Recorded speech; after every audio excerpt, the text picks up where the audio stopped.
have seen so many different shifts in Bitcoin. I just posted, I think today or yesterday, the post of seeing the Bitcoin conferences 12 years ago and now, because it has been around for a long time, the Bitcoin conference.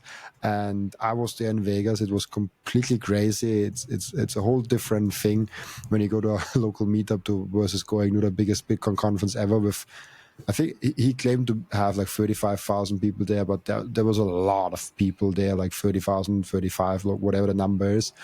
And then you see the picture of like 12 years ago with Andreas Antonopoulos standing in front of like 5 people and spreading the gospel of Bitcoin.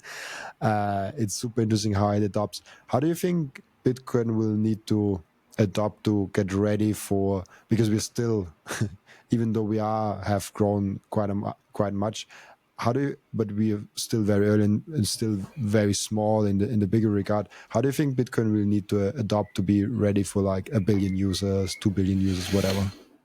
Yeah, I mean, this is something that is very crucial, right? So we are talking about scalability, and again, bringing back how organisms develop over time or how they adjust. Sometimes also just random by mutation. So you have mutations in the DNA, and this brings a selection advantage or disadvantage. And maybe with Bitcoin, you can claim somehow that some soft forks or some adjustments to the protocol, to the software with a consensus are how we can adjust for the selection pressure of CBDCs or like some other technologies that are coming. I mean, this is again very, very philosophical. So you have also the one camp of people saying, no, we need ossification. We don't want to adjust this software, this protocol anymore. It's good enough as it is. And you have another camp that is basically saying that, yeah, okay, we have the Lightning Network to scale.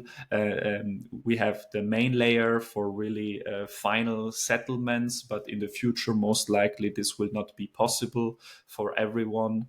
So we need to have some scalability, and the question is how, right? So how will we scale to let more people join in, and do we scale in a way that is decentralized or less decentralized? I think future will tell. Let's hope that it's in a decentralized fashion, so that Bitcoin can stay decentralized and secure. Have you followed the op return limit discussion? Just very briefly. So I'm currently on a social media detox tour. And if you do that, it's fascinating how you feel better, but in some sense you lose also information. So I know it's there, but I don't know every nuance and every single detail. But maybe you can give me a short update. Yeah, I'm always hesitating to do that because I'm not technically involved too deep, but it's basically it's not a similar debate than the block size. Like the block size is way more fundamental, obviously, but it's about like what do we put on Bitcoin and how can we limit that, and if we erase the limit of op return, is that then putting more spam and more things on top of Bitcoin, or maybe on the other side, a hard-coded limit. I always, when coming from software development, I actually come from software development. Hard-coded limits are not always the best way to do things, and hard code into a software can sometimes lead to problems and bugs down the line. My short stance is on that. We need a really good reason to change Bitcoin's code. If the reason is not strong enough, we shouldn't do it. So we should protect the current state, and the current state should only be changed if a reason comes on ground that is so strong that we have to change it. So if we are in doubt, we should not change it. If we have a clear of like, oh, like we really have to go there, then it does not make sense. But the good thing is it's democracy, like it's like people can, if there's something implemented, people can vote with their own note. They can choose which thing they are supporting.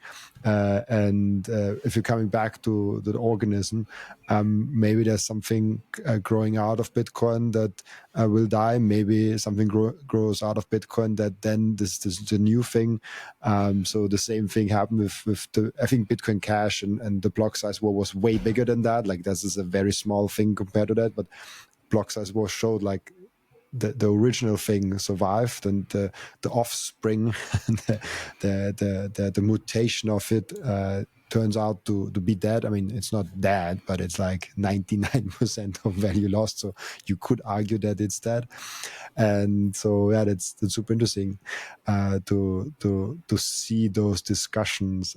But I think probably it's fine to make some social media detox. I think you don't have to, but the whole thing about Bitcoin is you don't have to follow the news.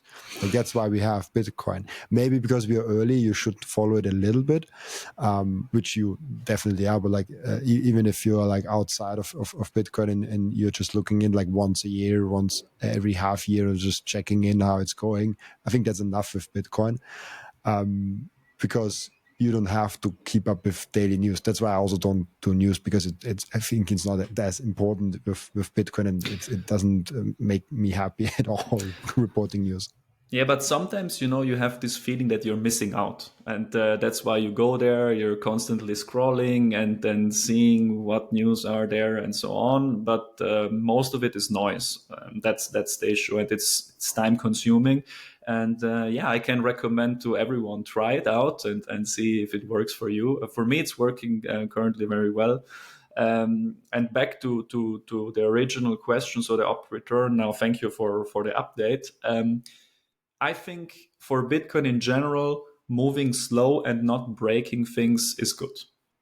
So uh, we should maintain this, and that's also the difference between all other projects that claim to be faster, claim to be whatever, and they move fast, and sometimes they break things.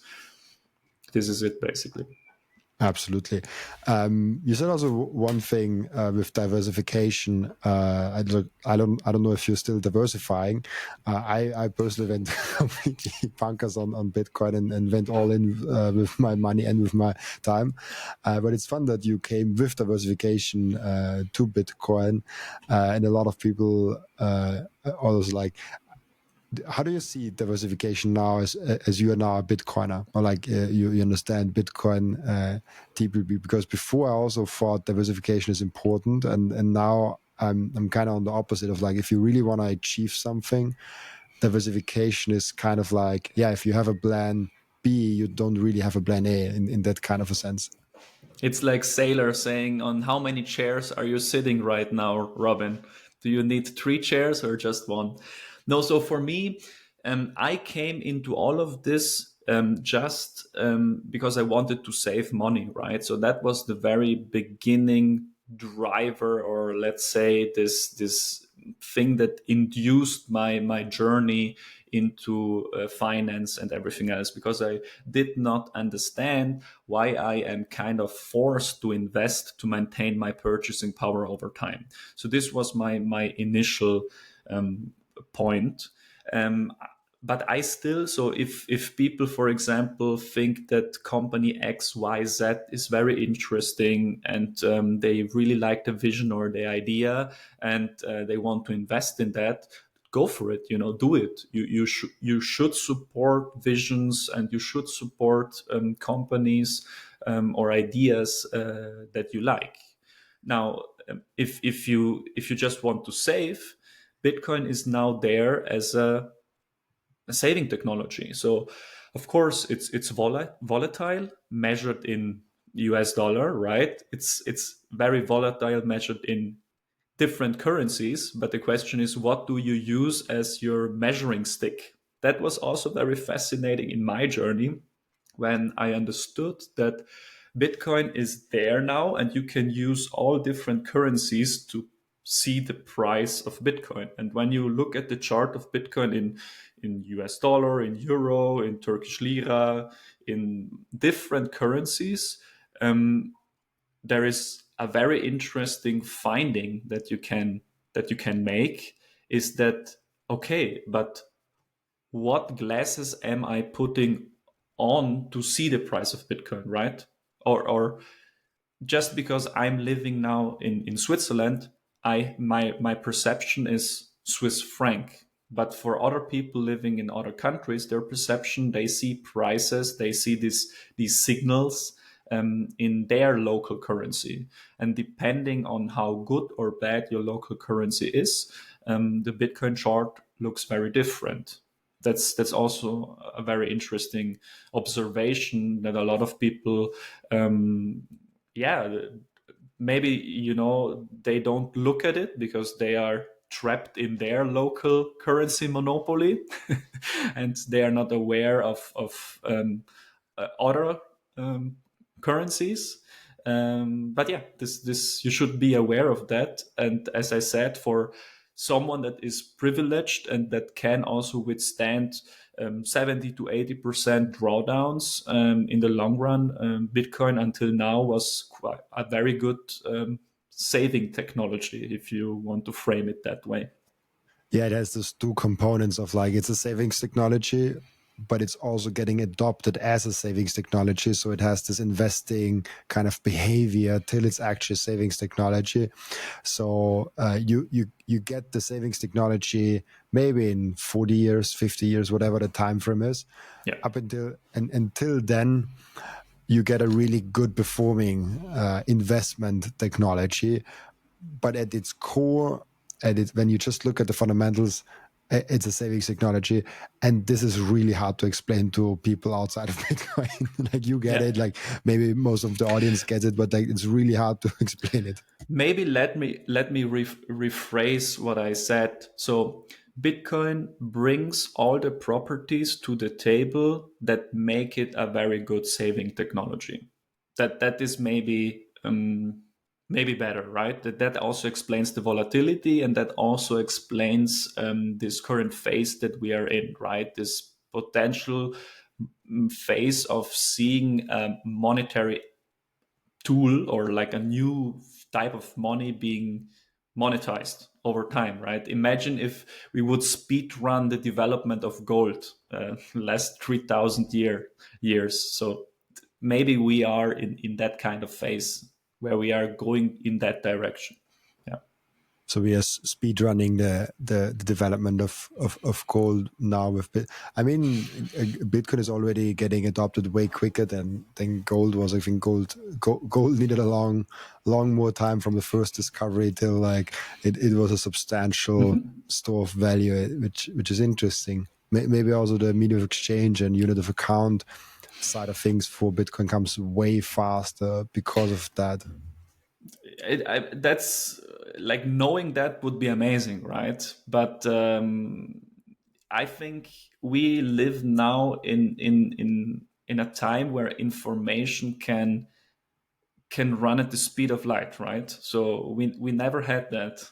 Previously, information was going at the speed of horses, or that's it. And living now in a time where information can travel at the speed of light, and also now value can travel at the speed of light, makes things very different, and maybe also faster, but maybe also more volatile, right? We don't know. But buckle up, it will be a very interesting journey. Thank you for watching this video. This was only a snippet of the podcast. And if you want to watch the full episode and get all of the context of this episode, you can click right here or here. Oh, maybe also here.